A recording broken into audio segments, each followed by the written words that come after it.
আল্লাহ তাআলা আসমান জমিন সৃষ্টি করলেন, লৌহ কলম আরশ কুরসি সৃষ্টি করলেন, জিন ইনসান সৃষ্টি করলেন, ফেরেশতা সৃষ্টি করলেন।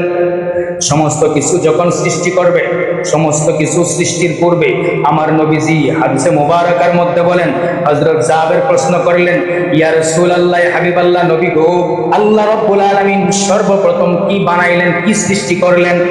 আমার নবী হযরত জাবেরের প্রশ্নের জবাবে নবীজি যখন জাবেরের প্রশ্নের মুখোমুখি হলেন, জাবের বললেন, ইয়া রাসূলুল্লাহ, হাবিবাল্লাহ, নবী গো, قد خلق قبل الأشياء نور نبيك من نوره فجعل ذلك النور يديه بقدرته حيث شاء الله تعالى ولم يكن في ذلك والوقت واللوح والقلم والجنة والنار والملك والسماء والأرض والشمس والقمر والجن والإنس فلما أراد الله تعالى أن يخلق خلقا قسم ذلك النور أربعة أجرى فخلق في جسم عوده قلبي وآساني এইভাবে আমার নূরকে কিভাবে আমার আল্লাহ রাব্বুল আলামিন আমার পর্যন্ত স্থানান্তর করলেন, কিভাবে আমার সৃষ্টি হলো, কিভাবে আমার প্রকাশ হলো। নবীজি জাবেরের প্রশ্নের জবাব দিচ্ছেন। জাবের যখন প্রশ্ন করলেন, ইয়া রাসূলুল্লাহ, ইয়া হাবিবাল্লাহ, নবী গো, সর্বপ্রথম আমার আল্লাহ রাব্বুল আলামিন কি সৃষ্টি করেছেন? আমার নবীজি বললেন, হে জাবের শুনো, قال تعالى قد خلق قبل الاشياء نور نبيك من نوري সুবহানাল্লাহ। আমার নবীজি জবাব দিলেন, হে জাবের শুনো, জাবের রে, আমার আল্লাহ রাব্বুল আলামিন সর্বপ্রথম তোমার নবীর নূরে মুহাম্মদকে সৃষ্টি করেছে। হুজুর দলিল কই? এটার যারা চিনবেন, সহজে চেনার জন্য বড় বড় কিতাব তো আর চিনবেন না, যাদেরকে বেশি চিনবেন তাদের পরিচয় দিচ্ছি।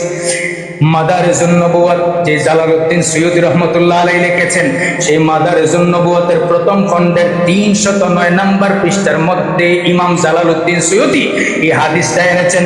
বন্ধুরে আমার, ইদ্রিস কান্দলবী দেওবন্দি, ওই দেওবন্দের মাদ্রাসার যিনি মুহাদ্দিস ছিলেন, যার নাম হলো ইদ্রিস কান্দলবী, ওই ইদ্রিস কান্দলবী দেহলবী, তার কিতাবের নাম হলো মাকামাতে হাসিয়া।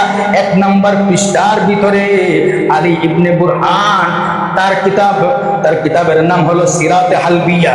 ওই কিতাবের প্রথম খণ্ডের 30 নম্বর পৃষ্ঠার ভিতরে সবচাইতে যাকে আপনারা বেশি চিনবেন, যারা নবীকে নূর মানে না, নবীর নূর আগে সৃষ্টি হয়েছে মানে না, তাদের গুরু ঠাকুর নাম হলো আশরাফ আলী থানভী।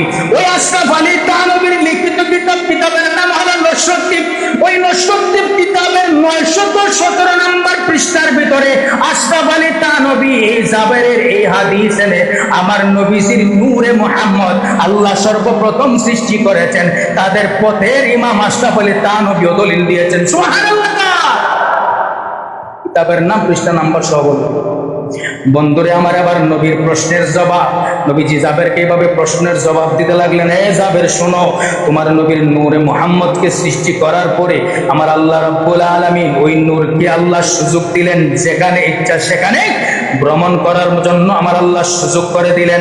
হে জাবের, ওই নূর যখন যেখানে ইচ্ছা সেখানে উঠতে লাগলো, তখন আমার আল্লাহ রাব্বুল আলামিন ইচ্ছা পোষণ করলেন ওই নূরে মুহাম্মদ থেকে আল্লাহ রাব্বুল আলামিন একটা ভাগ করলেন, একটা ভাগরে বানালেন লৌহ, ওই ভাগ দিয়ে আরেকটা ভাগ দিয়ে বানালেন কলম, আরেকটা ভাগ দিয়ে বানাইলেন জান্নাত, আরেকটা ভাগ দিয়ে বানাইলেন জাহান্নাম, আরেকটা ভাগ দিয়ে বানাইলেন ফেরেশতা। আসমান বানাইলেন, জমিন বানাইলেন, চন্দ্র বানাইলেন, সূর্য বানাইলেন, জিন বানাইলেন, ইনসান বানাইলেন, যখন কিছুই ছিল না সব কিছু বানাইলেন। অর্থাৎ নবীর নূরে মুহাম্মদকে আমার আল্লাহ 4টা ভাগ করলেন। 4টা ভাগের ভিতরে একটা ভাগ রেখে দিলেন, 3টা ভাগ দিয়া আবার 3টা জিনিস বানাইলেন। ওই একটা ভাগ রেখে গেল, ওই একটা ভাগরে আবার 3টা ভাগ করলেন, আবার 3টা ভাগ করার পরে একটা ভাগ রেখে দিলেন, বাকি 3টা ভাগ দিয়ে আরো 3টা জিনিস বানাইলেন। এইভাবে একবার, দুইবার, 3বার, 4বার বানানোর পরে আমার নবীজির নূরে মুহাম্মদ যখন অবশিষ্ট রয়ে গেল, ওই বাকি নূরগুলি ভাগ করে আমার আল্লাহ প্রথম নূরকে 4 ভাগ, তারপরে 1 ভাগ রেখে দিয়ে 3 ভাগ দিয়ে 3টা জিনিস বানাইলেন। একটা ভাগ যে রয়ে গেল, ওই ভাগটাকে আবার 4 ভাগ করলেন, একটা ভাগ রেখে দিলেন, 3 ভাগ দিয়ে আবার 3টা জিনিস বানাইলেন।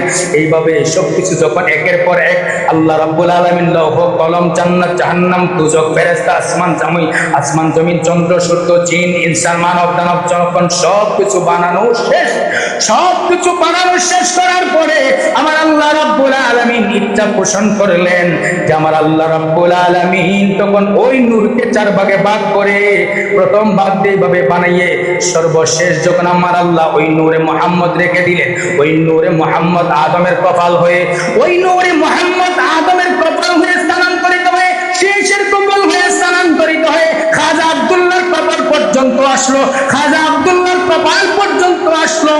আব্দুল্লাহ এবং আমেনার মধ্যে যখন বিবাহ বন্ধনে আবদ্ধ হয়ে গেল, বাসর ঘরের ভিতরে আমেনা আব্দুল্লাহর কপালের মধ্যে ওই নূরে মুহাম্মদের মধ্যে যখন ঠোঁট মোবারক লাগায়া চুমু দিল, আমার আল্লাহ রাব্বুল আলামিন আব্দুল্লাহর কপালের নূরে মুহাম্মদকে সরায়া আমেনার গর্ভের মধ্যে পাঠায়া এই জমিনের মধ্যে রবিউল আউয়ালের 12 তারিখ শুভে সাদিক সোমবারে মা আমেনার গর্ভ থেকে এই জমিনের মধ্যে আগমন করায়া, তাশরীফ করায়া, এই অন্ধকার যুগকে আলোকিত করায়া রহমতের বাগান রাহমাতুল লিল আলামিন নবীর আগমন করিয়েছেন। সুবহানাল্লাহ।